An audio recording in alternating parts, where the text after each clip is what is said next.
Hello YouTube, it's been a while.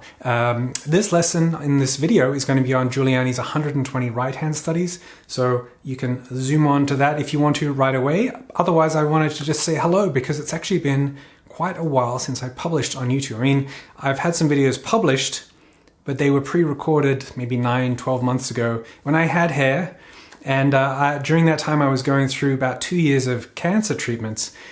Multiple things of chemotherapy, radiation, surgeries. Oh, it was a lot of fun, as you can imagine. And I really appreciate the support I've received from the CGC Academy, the community there, and also the public community out on the internet. I really appreciate it. I'm happy to say I'm in a really good place. Looking forward to coming back to New York City in the coming months, getting back to putting the podcast on, recording new videos, getting back to playing. I'm doing my first concert in Sydney, Australia, and the first time, I don't know, in 3 years, so that's really exciting. In any case, I look a little different, and this may be the way I look from now on. I hope you don't mind too much. Chemotherapy does strange things to fast replicating cells, hair being one of them. So after the last round of chemotherapy, my hair came back all weird and patchy and wispy, so I just shaved it all off. It may change back again in a year or so, who knows, but this is what I look like now. In the video you're going to see on the Giuliani studies, that was recorded 9 months ago, and I had hair. There it is, life. I'm just happy to be here to talk to you again. So, the lesson today is on Giuliani's 120 right-hand studies. We've provided a download of the 120 right-hand studies, and you can get that in the link below the video. And this comes from a course that we launched just recently, just January 1st, 23, of 40 lessons on scales and arpeggios.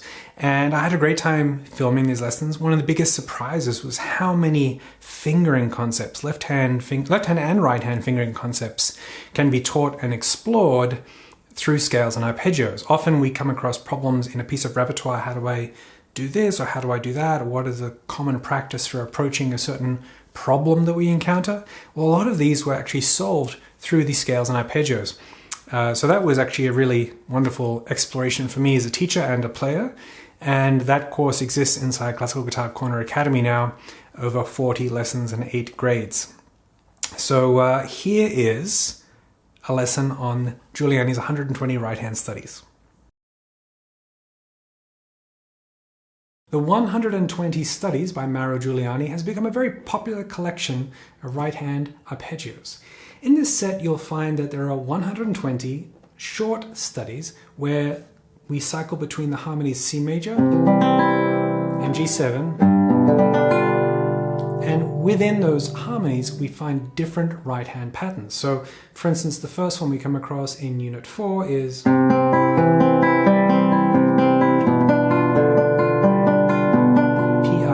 that cycles through and the bass moves.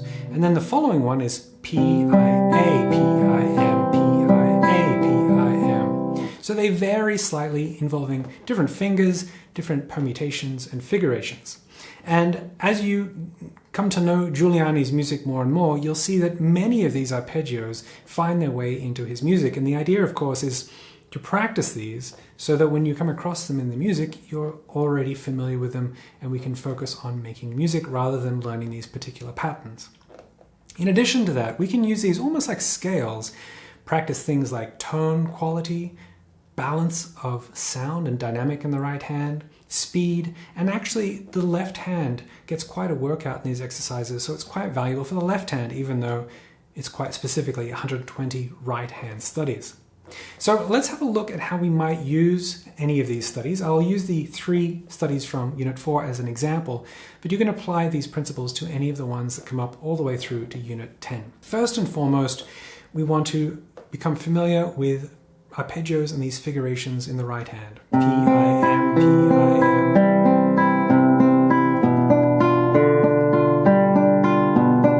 And you'll find that some come a little bit easier than others. So the next one might be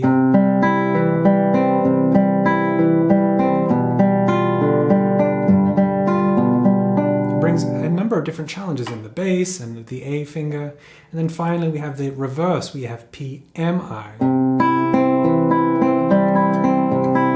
And if you're anything like me, you'll find that every now and then one of them presents a challenge just more than the others, and that would be the one to focus on so that you can balance out your skills in the right hand. Furthermore, we have challenges of tone quality. So for instance, it wouldn't be unusual at this stage in your development to find chords in arpeggio sounding a bit like this.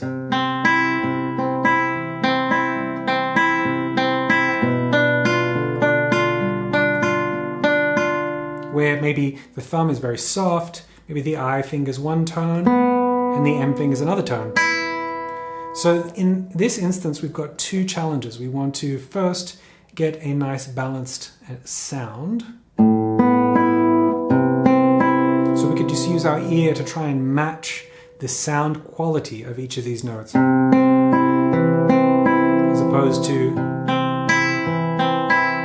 that's going to take a little bit of work positioning your point of contact on your fingers between flesh and nail, and also just experimenting a little bit. Tiny little movements in the right hand can change the tone color quite drastically, as you can see right here. All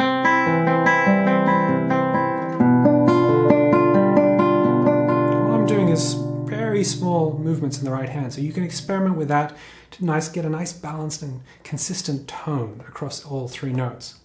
And furthermore, you can work on that dynamic of those notes, because if we have a very soft note, then a medium, then a loud, maybe that's another bright tone there. So we can work on two things, the tone and the dynamic, but we want to bring them all to the same dynamic.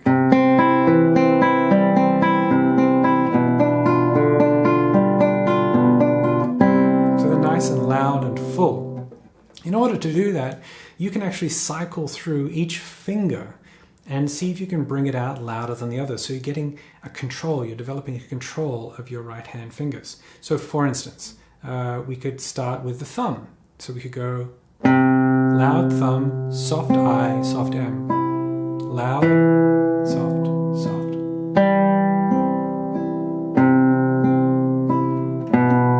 Nice and slow. So we can focus on control. And then if we become familiar with that, we can then change to the I finger.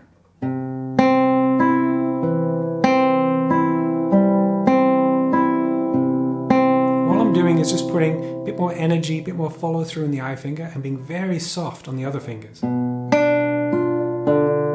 It's still my normal free stroke. And of course we have the top line, the first string, but that's usually more about tone control because that seems to come out nice and loud, whatever we do.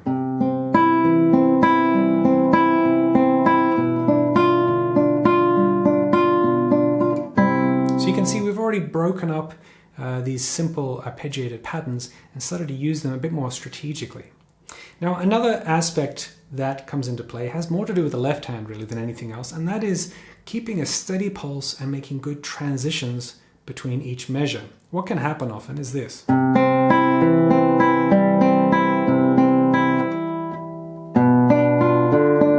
could have that pause between the first two measures and also between the last measure before the chord. What we're aiming for is to not to drop out of time at all, nice and steady.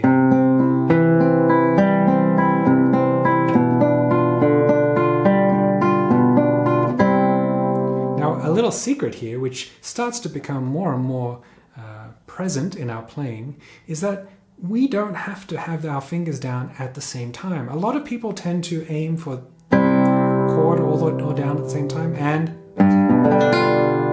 down, down, down. Kind of like pop or folk music where we play block chords. But in classical music, more often than not, we actually have quite a bit of time to get our fingers down. So in the case of the first study here, we have third finger and first finger needed pretty much straight away. But only by the second beat do we need the second finger. So we actually can be lazy with it and put it down just when we need it. Then we can keep it down. Now as we're transitioning to the next measure, we don't have to do this tricky three-note transition immediately. We can actually just do the finger that we need. So the second finger, then the fourth, then the first. Have a look as I do it in time.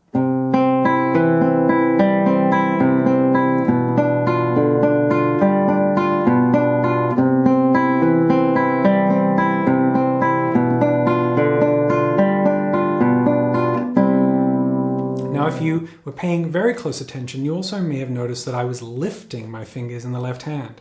And indeed, these chords are quite challenging to transition between. C to G7, especially with that fourth finger holding down on the second string, that's quite a stretch, and you have to clear those strings underneath. That's quite a challenge at this stage of playing. So you can actually strategically lift your fingers because you only need one bass note at a time.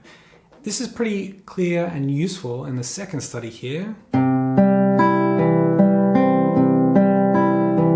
We've got B. You can lift the B as we play the open D, then G, then we can lift that again. So you can see, while it's nice to keep our fingers down, it's nice and resonant, we can actually lift our fingers to make sure all of those notes are clear and not being blocked by our fingers.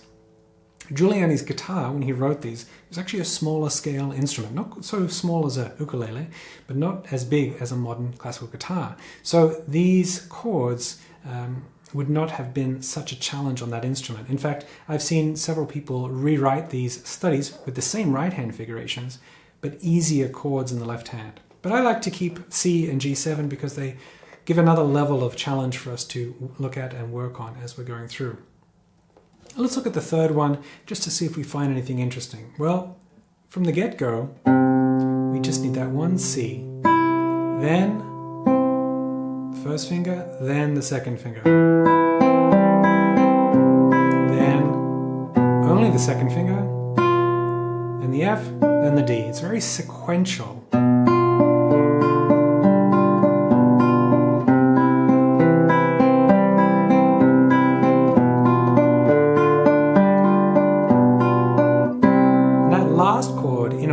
One of the harder movements because we're going straight to a block chord with two fingers down at the same time. Incidentally, the first, or the original version that Giuliani wrote had 5-note chords on that C major chord. But so that we don't have to deal with a double thumb technique, which we're not really learning at the moment, we've just reduced it down to 4 notes here at CTC Academy. So,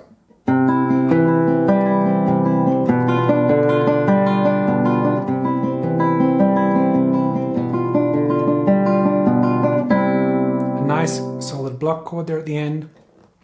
And as you could hear perhaps, I'm now starting to get more dynamic. I had a crescendo through, I might change tone, I might do loud and then soft. So once again, you can use these studies almost like a scale where you have an objective. I want to play loud, I want to develop speed, I want to bring out my eye finger or my thumb. All of these can be used in the 120 right-hand studies to great effect. So I hope you enjoy studying these 120 right-hand studies. They're popular for a reason, and they really give a great workout to the right and left hand.